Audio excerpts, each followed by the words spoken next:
Patna high court ने अपने फैसले में न सिर्फ याचिका को खारिज किया बल्कि भारतीय जनता पार्टी को एक बड़ा झटका दिया।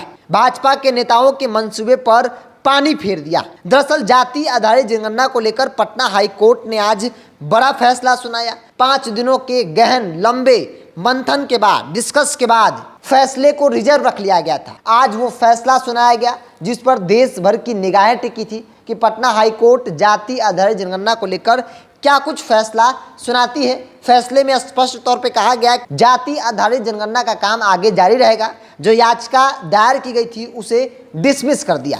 अब इसको लेकर सियासी तौर पे बयानबाजी भी तेज हो गई है। जेडीयू के राष्ट्रीय अध्यक्ष ललन सिंह ने स्पष्ट तौर पे कहा है कि जातीय जनगणना के विरुद्ध माननीय उच्च न्यायालय ने याचिका खारिज किया है, उसका स्वागत है।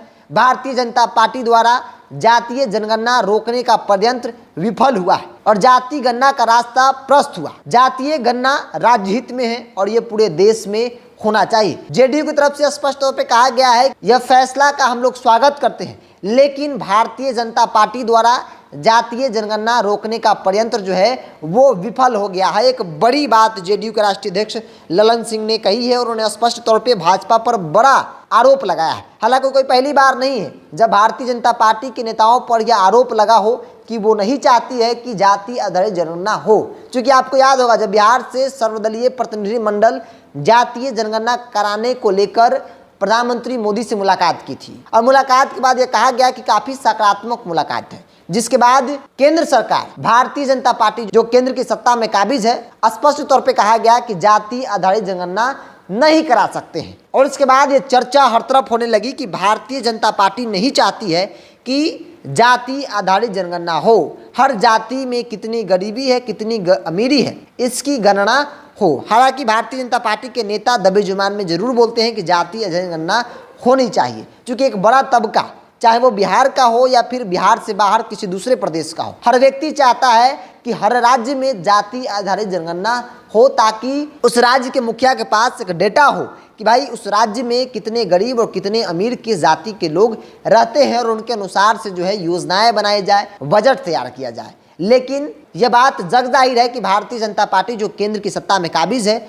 उनके तरफ से स्पष्ट तौर पे कहा गया कि जाति आधारित जनगणना नहीं हो सकती है। अब देखिए, इसको लेकर जब राज्य सरकार ने फैसला लिया कि अपने खर्चे से जनगणना कराएगी, सर्वे कराएगी, जिसके बाद एक याचिका पटना हाई कोर्ट में दायर किया जाता है जिसमें कहा जाता है कि ये जो काम हो रहा है वो संवैधानिक नहीं है। हालांकि एक लंबे बहस के बाद पटना हाई कोर्ट ने स्पष्ट तौर पे कहा कि जो जाति आधारित जनगणना का काम चल रहा था, जिसमें मैक्सिमम % काम हो गया था, वो आगे भी जारी रहेगा। यानी याचिकाकर्ता को बड़ा झटका दिया। अब इसको लेकर जेडीयू के अध्यक्ष ललन सिंह ने स्पष्ट तौर पे कहा है कि भारतीय जनता पार्टी का षड्यंत्र जो है वो विफल हो गया। भाजपा नहीं चाहती थी कि जाति आधारित जनगणना हो, लेकिन पटना हाई कोर्ट ने स्पष्ट तौर पे कहा कि जाति आधारित जनगणना अब होकर ही रहेगी। क्योंकि पटना हाई कोर्ट के एक फैसले से जाति आधारित जनगणना जो है वो रुकी थी, आंतरिक रोक लगा दी गई थी और कहा गया था कि जो डेटा सरकार के पास आए हैं उसे सार्वजनिक नहीं किया जाए अगले आदेश तक। तो अब आदेश आ गया है